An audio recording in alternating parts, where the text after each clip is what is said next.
The karate champion on stage did not know who he had just pointed at. The tournament organizers did not know. The three judges behind the scoring table did not know. The hundreds of spectators packed tightly into the ballroom of the Sheraton Park Hotel did not know. In fact, only a tiny handful of people in that entire hall had any idea who the quiet, small-framed man sitting in the third row truly was. To everyone else, he was just another attendee, someone who had come to watch, not to participate. A man who looked ordinary. A man who did not seem threatening. A man who had just been casually singled out to serve as a live prop for a demonstration. He weighed barely 135 pounds, wore no uniform, and carried none of the visual signs that marked a trained martial artist. No belt, no patches, no rank, nothing that suggested status or achievement.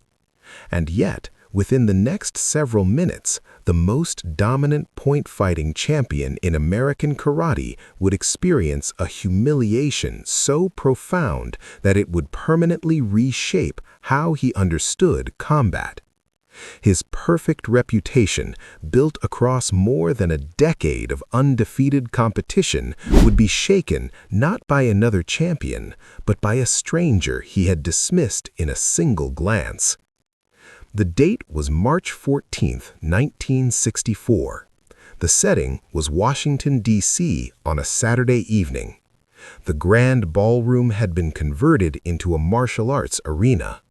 Rows of folding chairs surrounded a raised wooden platform, forming a tight circle around the stage.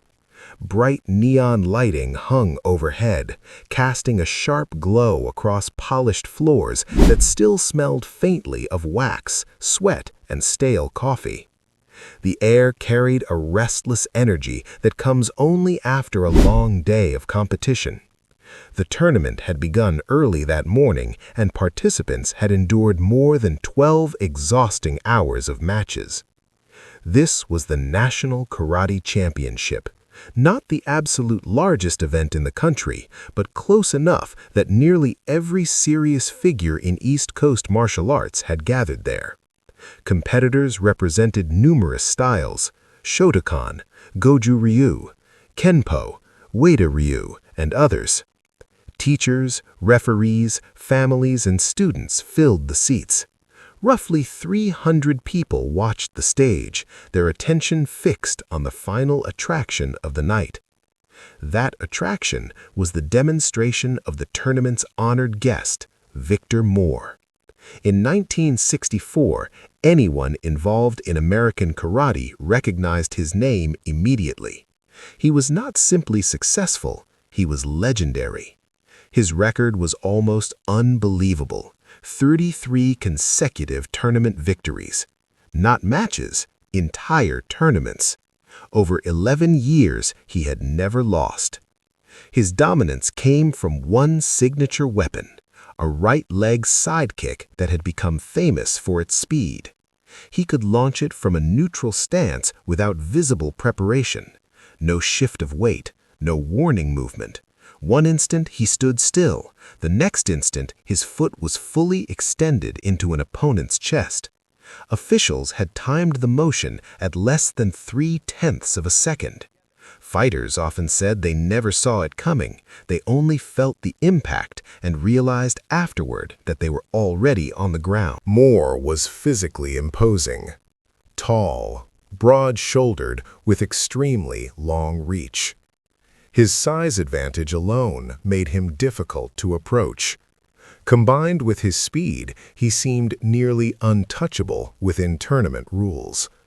That evening, he stood on the platform wearing an immaculate white gi and black belt, holding a microphone and addressing the crowd with calm authority. He explained that he wanted to demonstrate his famous kick, not against a bag, but against a live volunteer. He promised he would pull the strike before full contact. He simply wanted the audience to witness real speed against a real person. His request was met with silence. No one moved. Most fighters understood exactly what that meant. Volunteering would almost certainly end in embarrassment. After several awkward seconds, Moore scanned the audience and spotted the small Asian man in the third row. Something about him stood out, not his size, but the intensity of his gaze. He wasn't watching casually. He seemed to be analyzing every motion on stage. Moore pointed directly at him and called him forward. The man answered with a simple, calm agreement. He rose quietly and walked toward the platform. People shifted to let him pass, barely noticing him. At that time in America, he was almost entirely unknown. His name was Bruce Lee. He was only 23 years old and ran a small martial arts school in Oakland, teaching a Chinese system that few Americans understood. As he climbed onto the stage, the contrast between the two men was striking. One looked like a champion. The other looked like an ordinary spectator. Yet, when they shook hands, Moore felt something unexpected. An unusual firmness in the smaller man's grip and remarkable strength in his forearms. Still, he dismissed it. He explained the demonstration. Bruce only needed to stand still and try to react while Moore executed his kick at full speed. Bruce agreed calmly. When Moore launched the kick, the movement was as fast and precise as ever. But what happened next occurred so quickly that many in the audience struggled to process it. Before Moore's foot could reach its target, Bruce moved, not backward, but forward. His hands intercepted the motion with minimal effort. In a fraction of a second, Moore's balance was disrupted, his technique neutralized, and Bruce stood inside his defense, calmly touching his chest to indicate where a real strike would have landed. The champion froze. The audience erupted into confusion and astonishment. Fighters whispered, argued, and stared in disbelief. The impossible had just happened. Someone had intercepted Moore's legendary kick.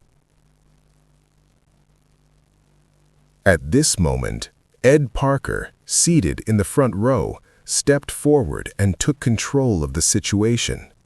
He introduced Bruce Lee to the audience and asked him to explain what had just occurred. Bruce spoke calmly. He explained that most traditional techniques contain small preparatory movements, subtle signals that reveal intent. His method focused on eliminating those signals and striking during the opponent's preparation phase. He called this principle interception, attacking before the opponent's motion fully develops. He demonstrated repeatedly, striking from a relaxed stance without telegraphing movement. Each demonstration reinforced the same idea. Speed alone was not the key. Timing and efficiency were. He showed how stepping forward could disrupt balance more effectively than retreating. He demonstrated sensitivity drills, explaining how physical contact allows one to detect subtle shifts in muscle tension and movement. He illustrated how power comes from coordinated body alignment rather than large swings. One demonstration in particular shocked the audience, the famous one-inch punch. Standing extremely close, Bruce delivered a short strike that propelled Moore backward several feet, sending him crashing into a chair. The room exploded in astonishment. Yet Bruce did not display arrogance. He spoke respectfully, emphasizing that every martial art possesses strengths and limitations. Growth, he said, requires recognizing those limitations and remaining open to learning. When he finished, the applause was thunderous, not polite, but deeply emotional.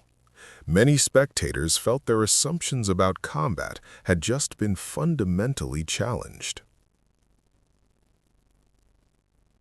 Later that evening, after the tournament ended, Moore sought Bruce out privately in the parking lot. He admitted that he had misjudged him and expressed a desire to learn. Bruce responded thoughtfully, explaining that true progress begins not with finding a new teacher, but with asking a better question. Not, how do I win, but what do I still not understand? Moore thanked him sincerely. Bruce departed quietly with his friend Danny Nonsanto. As they drove away, his companion remarked that everyone in the room would soon be talking about him. Bruce answered calmly that next time they would already know his name.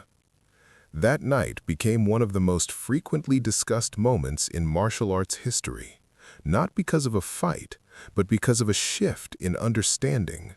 In a matter of minutes, a small, unknown instructor had demonstrated principles that challenged deeply rooted assumptions about speed, power, and technique.